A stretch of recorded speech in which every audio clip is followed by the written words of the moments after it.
Happy anniversary. मी म्हणणार होतो. बरं आपण एकत्र म्हणूया. 1 2 3 हॅपी 50th अॅनिव्हर्सरी.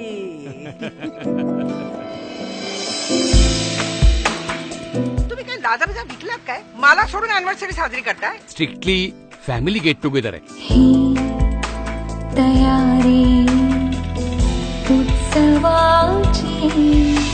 बोल बिजू. बरं उद्या सकाळी 11 वाजेपर्यंत पोहोचेन का मी? सुनांसाठी काही कामं ठेवली आहेत की नाही? या तर आता वीणाला फोन कर आणि कसे येतात ते ठरवा. आपण संबंध ठेवायचं काय मक्ता घेतलंय का?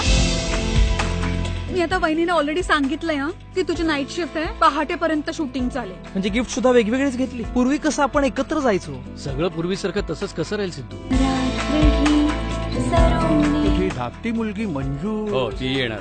जवळजवळ 6 वर्षांनी भेटतोय. आपण एकदा पाठ फिरवली म्हणजे फिरवली. आपल्या लग्नात तुम्ही घातली होती ती हो? टोपी.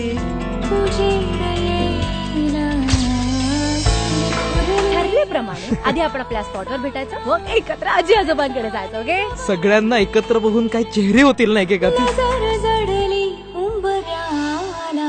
अत्यंत निर्मळ मनानं येणाऱ्यांचं आदरातिथ्य करायचं. एक सोहळा निराळा दिसाचा गंधा. गेला का आईवरचा राग. बाय द वे हमारे लव स्टोरी के विलन कहाँ है? ओ भाई आहात तशा अवस्थेत बाहेर या. सगळं झालं ना तुझ्या मनासारखं? माझ्या का आपल्या मनासारखं म्हणा. आपण निघूया. मंजू थांब. 5 जणांचं कुटुंब पोसू का तुला दिल्लीवारीवर पाठवू? हा तुझा हेटाणीचा स्वर आधी थांबव दादा.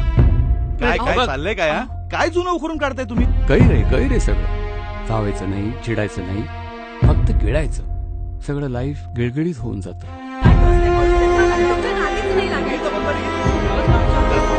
पुरे पुरे करा हा तमाशा. या निमित्तानं सगळ्यांना समोरासमोर आणायचंय. काही जाणून घ्यायचंय, काही जाणवून द्यायचंय. एक सोहळा निराळा. एक सोहळा